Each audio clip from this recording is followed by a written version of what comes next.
মৰমৰ ছাত্ৰ-ছাত্ৰীসকল, আজি আমি আলোচনা কৰিম ক্লাছ 10ৰ অসমীয়াৰ উদ্যোগী হওঁ অহা নামৰ পাঠটোৰ সকলো পাঠভিত্তিক প্ৰশ্ন উত্তৰ আৰু যিবিলাক প্ৰশ্ন উত্তৰ তোমালোকৰ পৰীক্ষাৰ বাবে গুৰুত্বপূৰ্ণ এনেকা ধৰণৰ প্ৰশ্ন উত্তৰ লৈ আহিছোঁ। আশা কৰোঁ তোমালোকে যদি মই যিমানখিনি প্ৰশ্ন উত্তৰ দিম সকলোখিনি যদি তোমালোকে ভালদৰে পঢ়া ইয়াৰ পৰা তোমালোকে 100% মাৰ্ক এটেম্প কৰিব পাৰিবা। তো ছাত্ৰ-ছাত্ৰীসকল তোমালোকে ভিডিঅ'টো লাষ্টলৈকে চাই থাকিবা। তো প্ৰশ্নাৱলীত ভাৱ বিষয়ত 1 নম্বৰৰ কত কি কৈছে, দশম শ্ৰেণীৰ শ্ৰেণীকোঠাত সোমোৱা শ্ৰেণী শিক্ষকগৰাকীৰ নাম কি? তো ইয়াৰ উত্তৰ তোমালোকে লিখিবা প্ৰকাশ গোস্বামী। তাৰপিছত কুৱেশ্যন খত কি কৈছে, শ্ৰেণী শিক্ষকগৰাকীয়ে আলোচনা কৰিবলৈ লোৱা নতুন বিষয়টো কি আছিল? তো ইয়াৰ উত্তৰত লিখিবা শ্ৰেণী শিক্ষকগৰাকীয়ে আলোচনা কৰিবলৈ লোৱা নতুন বিষয়টো আছিল এজন ব্যক্তিয়ে কেনেকৈ নিজক এজন উদ্যোগী ব্যক্তি হিচাপে গঢ়ি তুলিব পাৰে। তো ছাত্ৰ-ছাত্ৰীসকল তোমালোকৰ কাৰণে একেবাৰে ইম্পৰ্টেণ্ট চাইজ তোমালোকৰ প্ৰশ্ন উত্তৰবিলাক আনিছোঁ যাতে তোমালোকৰ সুবিধা হয়, আৰু প্ৰশ্ন উত্তৰবিলাক একেবাৰে চুটিকৈ আনিছোঁ যাতে তোমালোকৰ মুখস্থ কৰাত সুবিধা হয়। তোমালোকে যদি এবাৰ বহীত লিখি এবাৰ পঢ়ি যোৱা তোমালোকৰ মুখস্থ হৈ যাব। একেবাৰে সহজ ভাষাত আনিছোঁ। তো ছাত্ৰ-ছাত্ৰীসকল তোমালোকে ভিডিঅ'টো লাইক কৰি দিবা আৰু কোন ডিষ্ট্ৰিক্টৰ পৰা মোৰ ভিডিঅ' চাই আছা এটা কমেণ্ট কৰি দিবা। তাৰপিছত কুৱেশ্যন গত কি কৈছে, এইটো উদ্যোগী হ'ব, এজন উদ্যোগী আৰু কৰ্মহীন নিবনুৱাৰ মাজত থকা ক্ষুদ্ৰ ব্যৱধান কি? তো ইয়াত কি কৈছে, এজন উদ্যোগী আৰু কৰ্মহীন নিবনুৱাৰ মাজত দুটা তোমালোকৰ পাৰ্থক্য লিখিব দিছে। তো তোমালোকে লিখিবা এজন উদ্যোগী আৰু কৰ্মহীন নিবনুৱাৰ মাজত ক্ষুদ্ৰ ব্যৱধান হ'ল কি? এলা। এজন উদ্যোগী আৰু এজন কৰ্মহীনৰ মাজৰ ব্যৱধান অৰ্থাৎ পাৰ্থক্যটো হৈছে এলা। তাৰপিছত কুৱেশ্যন ঘত কি কৈছে, এজন সফল উদ্যোগী হ'বলৈ কি কি গুণৰ প্ৰয়োজন? তো ইয়াত কি কৈছে, এজন সফল মানে ছাকচেছফুল বিজনেছমেন হ'বলৈ কি কি গুণৰ প্ৰয়োজন হয়? তো উত্তৰ তোমালোকে লিখিবা এজন সফল উদ্যোগী হ'বলৈ ধৈৰ্য, একাগ্ৰতা, নিয়মানুৱৰ্তিতা, সমানুৱৰ্তিতা, আত্মবিশ্বাস আৰু হাৰ নমনা মনোবৃত্তিৰ এই গুণবোৰৰ প্ৰয়োজন। তো তোমালোকে এইটো মনত ৰাখিবা, এজন ছাকচেছফুল বিজনেছমেন বা এজন সফল উদ্যোগী হ'বলৈ এইকেইটা গুণ তোমালোকৰ থাকিব লাগিব। কি কি? ধৈৰ্য, একাগ্ৰতা, নিয়মানুৱৰ্তিতা, সমানুৱৰ্তিতা, আত্মবিশ্বাস আৰু হাৰ নমনা মনোবৃত্তি, এই গুণকেইটা থাকিব লাগিব। তাৰপিছত কুৱেশ্যন ওৱাত কি কৈছে, কোকা কোলা কোম্পানীৰ বিজ্ঞাপনটোত কোৱা কথাটো কি? তো তোমালোকে যে এই গৰমৰ দিনত বৰ্তমান যে গৰমৰ দিনত আহিছে, এই গৰমৰ দিনত যে কোকা কোলা তোমালোকে খোৱা, এই কোকা কোলাৰ বিজ্ঞাপনটো মানে কি? এডভাৰটাইজ। তোমালোকে টিভিত মোবাইলত যে চোৱা এডভাৰটাইজ, ইয়াকে বিজ্ঞাপন বুলি কয়। তো এই বিজ্ঞাপনটোত কোৱা কথাখিনি কি আছিল? তো তোমালোকে ইয়াত লিখিবা কোকা কোলা কোম্পানীৰ বিজ্ঞাপনটোত কোৱা কথাষাৰ হ'ল eat cricket, sleep cricket, dream cricket, drink cricket. তো তোমালোকে এই কথাকেইটা মনত ৰাখিবা, eat cricket, sleep cricket, dream cricket আৰু ড্ৰিংক ক্ৰিকেট। তো এই কথাকেইটা মনত ৰাখিবা, এনেকুৱা ধৰণৰ প্ৰশ্ন তোমালোকৰ পৰীক্ষাত আহে। তাৰপিছত 6 নম্বৰ প্ৰশ্নত কি কৈছে, নাৰায়ণ মূৰ্তি কোন? তো উত্তৰত লিখিবা নাৰায়ণ মূৰ্তি ভাৰতবৰ্ষ তথা বিশ্বৰ এজন সফল উদ্যোগী। নাৰায়ণ মূৰ্তি হৈছে ভাৰতবৰ্ষ তথা ইণ্টাৰনেশ্যনেল এজন ছাকচেছফুল বিজনেছমেন। তাৰপিছত কুৱেশ্যন 6 কি কৈছে, বিজিতে চাৰক উদ্যোগী সম্পৰ্কে কি কৈছিল? তো ইয়াৰ উত্তৰত তোমালোকে লিখিবা বিজিতে চাৰক উদ্যোগী সম্পৰ্কে কৈছিল যে উদ্যোগীসকল হ'ল এনে ব্যক্তি যিয়ে নিজে ব্যৱসায় বা উদ্যোগ আৰম্ভ কৰি কোনো বস্তু বা সেৱা বিক্ৰী কৰি নিজৰ জীৱিকা ওলোৱাৰ লগতে আনকো কৰ্মসংস্থাপন দিবলৈ সক্ষম হয়। তাৰপিছত বৰ্গজত কি কৈছে, প্ৰথম অৱস্থাত উদ্যোগীয়ে কি কৰিবলৈ সাজু থাকিব লাগিব? তো উত্তৰত লিখিবা কি প্ৰথম অৱস্থাত এজন উদ্যোগীয়ে জোতা চিলাইৰ পৰা চণ্ডীপাঠ সকলো কৰিবলৈ সাজু থাকিব লাগিব। লগতে সৰুতে চাইকেল শিকাৰ দৰে পৰি উঠিবলৈ সাজু থাকিব লাগিব। নেক্সট কুৱেশ্যনত কি কৈছে, টমাছ আলভা এডিছনে ইলেক্ট্ৰনিক বাল্ব তৈয়াৰ কৰাৰ বাৰে বাৰে বিফল হৈ কি কৈছিল? তো উত্তৰত লিখিবা, টমাছ আলভা এডিছনে ইলেক্ট্ৰনিক বাল্ব তৈয়াৰ কৰাত বাৰে বাৰে বিফল হৈ মন্তব্য কৰিছিল, মই বিফল হোৱা নাই, মাত্ৰ বুজিলো যে 10,000 ধৰণে ই কাম নকৰে। তাৰপিছত কুৱেশ্যনত কি কৈছে, উদ্যোগী হওঁ অহা শীৰ্ষক পাঠটিৰ লেখক কোন? উত্তৰ তোমালোকে লিখিবা, দেৱজিৎ ভূঞা। তাৰপিছত কুৱেশ্যনত কি কৈছে, উদ্যোগীসকলৰ বাবে সকলোতকৈ গুৰুত্বপূৰ্ণ আৰু সংঘাতৰ অধ্যায় হ'ল বিক্ৰী কৰা। বস্তু এটা বনোৱাটো সহজ হ'লেও বজাৰত নতুন বস্তু এটা বিক্ৰী কৰা সহজ নহয়। কথাষাৰৰ বক্তা কোন? তো ইয়াৰ উত্তৰত লিখিবা, কথাষাৰৰ বক্তা হৈছে প্ৰকাশ গোস্বামী। তাৰপিছত কুৱেশ্যনত কি কৈছে, 10ম শ্ৰেণীৰ শ্ৰেণীকোঠা সোমোৱা শ্ৰেণী শিক্ষকগৰাকীৰ নাম কি? তো এইটো ভেৰি ভেৰি ইম্পৰ্টেণ্ট কুৱেশ্যন। এই কুৱেশ্যনটো তোমালোকৰ পৰীক্ষাত ফাইনেল পৰীক্ষাত বাৰে বাৰে আহি থাকে। তো তোমালোকে নামটো মনত ৰাখিবা, কি? প্ৰকাশ গোস্বামী। তো এতিয়া আমি ৰচনাধৰ্মী প্ৰশ্ন উত্তৰ আলোচনা কৰিম। ইয়াৰ ক নম্বৰ কুৱেশ্যনত কি কৈছে, উদ্যোগী পুৰুষ সিংহৰ সমান, এলেহুৱা কাপুৰুষ নিচান। শিক্ষকগৰাকীয়ে কিয় এনেদৰে ক'লে বুজাই লিখা। তো এইটো 2024 চনত আহিছিল। তো ইয়াৰ উত্তৰত লিখিবা, উদ্যোগী পুৰুষ সিংহৰ সমান, এলেহুৱা কাপুৰুষৰ নিচান। এই অৰ্থ এইয়ে যে এজন উদ্যোগী আৰু কৰ্মহীন নিবনুৱাৰ মাজত থকা ক্ষুদ্ৰ ব্যৱধান হ'ল এলাহ। আচলতে সকলোতকৈ সহজ কাম হ'ল এজন উদ্যোগী বা এণ্ট্ৰপ্ৰেনিয়ৰ হোৱা, কিয়নো ইয়াৰ বাবে কোনো বিশ্ববিদ্যালয়ৰ ডাঙৰ ডিগ্ৰী নালাগে। ইয়াৰ বিপৰীতে আটাইতকৈ কঠিন কাম হ'ল এজন সফল উদ্যোগী হোৱা। তাৰপিছত কুৱেশ্যন খত কি কৈছে, সফল উদ্যোগী হ'বলৈ কিয় কঠিন? তো ইয়াৰ উত্তৰ তোমালোকে লিখিবা, এজন সফল উদ্যোগী, এইটো উদ্যোগী হ'বৰ বাবে লাগিব ধৈৰ্য, একাগ্ৰতা, নিয়মানুৱৰ্তিতা, সমানুৱৰ্তিতা, আত্মবিশ্বাস আৰু হাৰ নমনা মনোবৃত্তি। সকলোৰে এই গুণবোৰ নাথাকে, সেইবাবে সকলোৱে সফল উদ্যোগী হোৱাটো কঠিন বুলি কোৱা হয়। তাৰপিছত কুৱেশ্যন গত কি কৈছে, এজন উদ্যোগী হ'বলৈ যোৱাটো চাইকেল চলাবলৈ শিকাৰ দৰে একক প্ৰচেষ্টাৰ কৰা কাম বুলি শিক্ষকগৰাকীয়ে কিয় কৈছিল বুজাই লিখা। তো ইয়াৰ উত্তৰত তোমালোকে লিখিবা, সকলোৱে প্ৰথমে তলত ওলমি চাইকেল শিকিবলৈ আৰম্ভ কৰে। বহুতৰে চাইকেলৰ পৰা পৰি হাত ভৰি ছাল বাকলি এৰাই যায়। কাৰোবাৰ পৰি হাত ভৰি ভাঙে।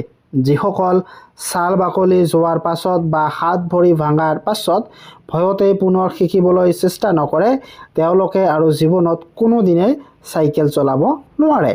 যিসকল ছাল বাকলি এৰুৱাৰ পাছতো চেষ্টা কৰি যায়, প্ৰথমে তলত ওলমাই চলাব পৰা হয়, তাৰ পাছত লাহে লাহে জাপ মাৰি ওপৰত উঠি হাফ পেডেল মাৰি চলাব পৰা হয়, আৰু এদিন ফুল পেডেল মাৰি চলাব পৰা হৈ লগৰীয়াৰ লগত জোৰেৰে চলোৱা, লাহে লাহে চলোৱা প্ৰতিযোগিতাত অৱতীৰ্ণ হয়। এজন উদ্যোগী হ'বলৈ যোৱাটো চাইকেল চলোৱাৰ শিকাৰ দৰে একক প্ৰচেষ্টাৰ কাম। বহুতেই প্ৰথম বিফলতাতে এৰি দিয়ে, কোনোবাই 3বাৰ বিফল হ'লেই এৰি দিয়ে, কিন্তু যিয়েই এৰি নিদিয়ে বা লাগি থাকে, তেওঁৱেই এদিন এজন সফল উদ্যোগী হয়গৈ। তাৰপিছত কুৱেশ্যন ঘত কি কৈছে, উদ্যোগী কোনসকল ব্যক্তিক কোৱা হয় বুজাই লিখা। তো ইয়াৰ উত্তৰত তোমালোকে লিখিবা, কি? নিজৰ ইচ্ছামতে নিজৰ সময়সূচী ঠিক কৰি নিজৰ উদ্ভাৱনা আৰু কৰ্মশক্তি নিজকে প্ৰতিষ্ঠা কৰাৰ প্ৰতিজন ব্যক্তিয়েই একোজন উদ্যোগী বা এণ্ট্ৰপ্ৰেনিয়ৰ। সেই হিচাপত জুবিন পাপনৰ দৰে এজন শিল্পী, এখন ৰেষ্টুৰেণ্ট বা ধাবাৰ মালিক, এখন গেলামালৰ দোকানৰ মালিক, নতুবা এখন বিউটি পাৰ্লাৰ চলোৱা ব্যক্তিসকলেই একোগৰাকী উদ্যোগী। তাৰপিছত কুৱেশ্যন 9ত কি কৈছে,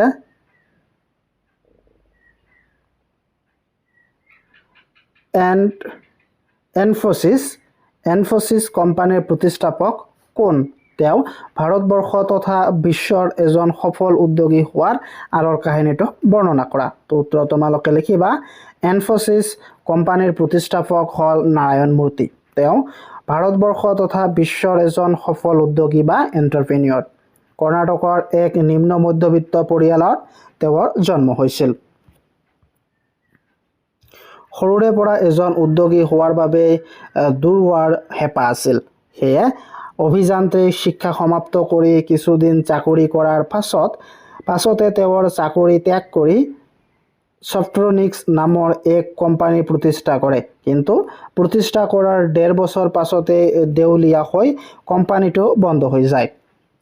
কোম্পানীটো বন্ধ হৈ যোৱাৰ পাছত নাৰায়ণ মূৰ্তিদেৱে পুনৰ চাকৰিত যোগদান কৰে যদিও অৱশেষত চাকৰি বাদ দি কেইজনমান বন্ধুৰ লগ লাগি ইনফোচিছ নামৰ কোম্পানী আৰম্ভ কৰে। এই কোম্পানী আৰম্ভ কৰাৰ বাবে নাৰায়ণ মূৰ্তিয়ে তেওঁৰ পত্নীৰ পৰা 10,000 টকা ধাৰ লৈছিল।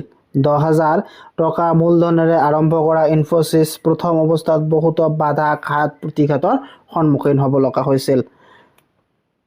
90ৰ দশকত তেতিয়াৰ বিত্তমন্ত্ৰীয়ে ভাৰতীয় অৰ্থনৈতিক মুকলি কৰি দিয়াত ইনফোচিছৰ হাতলৈ অফুৰন্ত সুযোগ আৰু সুবিধা আহে। ধৈৰ্য আৰু একাগ্ৰতাৰ সুযোগ অপেক্ষা কৰি সময়ৰ মৰাত আজি নাৰায়ণ মূৰ্তি বিশ্বৰ ভিতৰত এজন সফল আৰু নাম জ্বলা উদ্যোগী। তাৰপিছত কি কৈছে, ছাৰ এজন উদ্যোগী হ'বৰ বাবে শিক্ষাগত অৰ্হতা কেনেধৰণৰ হ'ব লাগিব? এইদৰে কোনে সুধিছিল, তাৰ ওপৰত শিক্ষকে কি কৈছিল বুজাই লিখা। উত্তৰত তোমালোকে লিখিবা এইদৰে প্ৰতিমে সুধিছিল। তাৰ উত্তৰত শিক্ষকজনে এনেদৰে কৈছিল যে ব্যক্তি এজন যি দিশত বা বিষয়ত উদ্যোগী হ'বলৈ বিচাৰে তাৰ ওপৰত তেওঁৰ প্ৰয়োজনীয় শিক্ষাগত অৰ্হতা নিৰ্ভৰ কৰিব। এজন ধাবা খোলাৰ বাবে বা এখন গেলামালৰ দোকান খোলাৰ বাবে অথবা এখন শাক-পাচলিৰ দোকান খুলিবলৈ স্বাৱলম্বী হ'বৰ বাবে বিশেষ কোনো শিক্ষাগত অৰ্হতাৰ প্ৰয়োজন নাই। কিন্তু এইবোৰ ব্যৱসায়ত কৃতকাৰ্য হ'বৰ বাবে বুদ্ধি আৰু সাধাৰণ জ্ঞানৰ প্ৰয়োজন হয়। আনহাতে এখন বিউটি পাৰ্লাৰ বা মটৰ গাড়ী ভাল কৰা গেৰেজ বা মোবাইল ফোন টিভি ভাল কৰা দোকান আদি খুলিবৰ বাবে নিজৰ সেই কামৰ কৌশল বা দক্ষতা থকাটো প্ৰয়োজন। কেৱল আনৰ ওপৰত নিৰ্ভৰ কৰি এনেবোৰ ব্যৱসায়ত কৃতকাৰ্যতা লাভ কৰিব নোৱাৰি। তাৰপিছত কুৱেশ্যন 6 কি কৈছে, এজন উদ্যোগী হোৱা যিমান সহজ সফল হোৱাটো কিন্তু সিমান সহজ নহয়। পাঠৰ আধাৰত বুজাই লিখা কথাষাৰ। তো ইয়াৰ উত্তৰত তোমালোকে লিখিবা এজন উদ্যোগী হোৱা যিমান সহজ সফল হোৱাটো কিন্তু সিমান সহজ নহয়। প্ৰথম অৱস্থাত এজন উদ্যোগীয়ে জোতা চিলাইৰ পৰা চণ্ডীপাঠ সকলো কৰিবলৈ সাজু থাকিব লাগিব। লগতে সৰুতে চাইকেল চলোৱা শিকাৰ দৰে পৰি উঠিবলৈ সাজু থাকিব লাগিব। সকলোৱে প্ৰথমে তলত ওলমি চাইকেল শিকা আৰম্ভ কৰে। বহুদৰে চাইকেলৰ পৰা পৰি হাত ভৰি ছাল বাকলি এৰাই। যিসকলে ছাল বাকলি যোৱাৰ পাছতো হাত ভৰি ভাঙাৰ পাছতো চেষ্টা কৰিবলৈ নেৰে সিহঁতে চাইকেল চলাবলৈ শিকে। ঠিক তেনেদৰে উদ্যোগী হ'বলৈ যাওঁতেও চাইকেল চলাবলৈ শিকাৰ দৰে একক প্ৰচেষ্টাৰ কাম। এৰি নিদি লাগি থাকিলে ব্যক্তি এজন সফল উদ্যোগী হ'ব পাৰে। তাৰপিছত বৰ্গত কি কৈছে, ছাত্ৰ ছাত্ৰীসকলক উদ্যোগী হিচাপে মানসিকভাৱে প্ৰস্তুত কৰি ৰাখিবলৈ কি কৰিব পৰা যায়।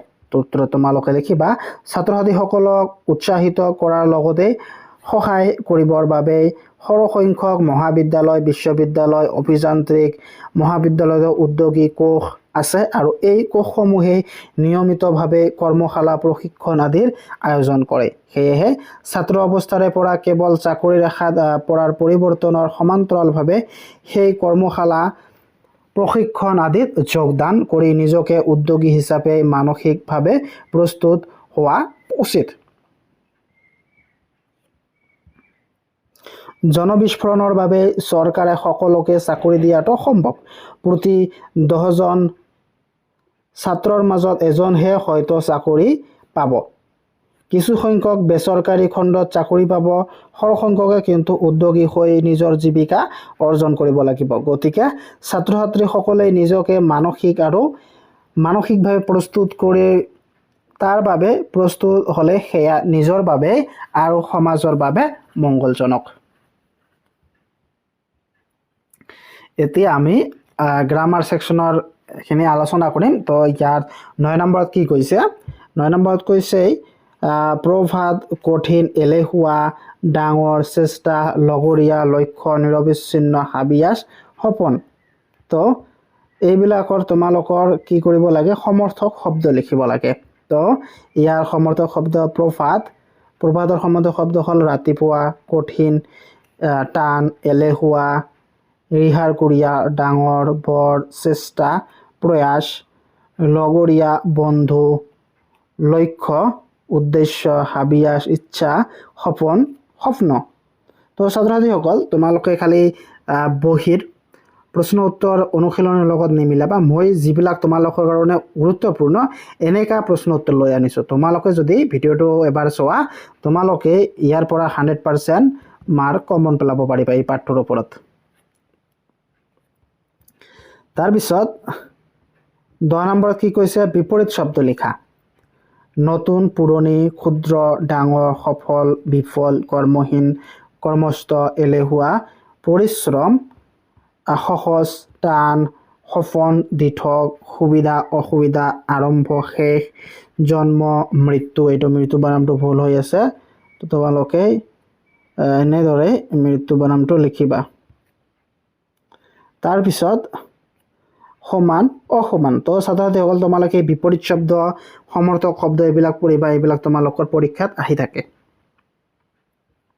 তাৰপিছত 11 নম্বৰ প্ৰশ্নত কি কৈছে? তুমি কথা বতৰা পাতোতে সাৱধান হবা। মনে পঢ়া শুনা কৰি আছে, গাড়ী দুখন আগা পিছাকৈ গৈ আছে। ওপৰৰ বাক্যকেইষাৰীৰ দৰেই তলত দিয়া জুৰীয়া শব্দবোৰ বাক্য সজা। তো এইবিলাক তোমালোকে বাক্য বনাব দিছে। ল'ৰা ছোৱালী, হাত ভৰি, খোৱাই বোৱাই, জীৱন জীৱিকা, পইচা, এইবিলাক দি তোমালোকক বাক্য বনাব দিছে। তো ল'ৰা ছোৱালীবোৰ পথাৰত খেলি আছে। হাত ভৰি, ৰামে হাত ভৰি ধুই কিতাপ পঢ়ি আছে। খোৱাই বোৱাই, সীতাক খোৱাই বোৱাই স্কুল পঠালো।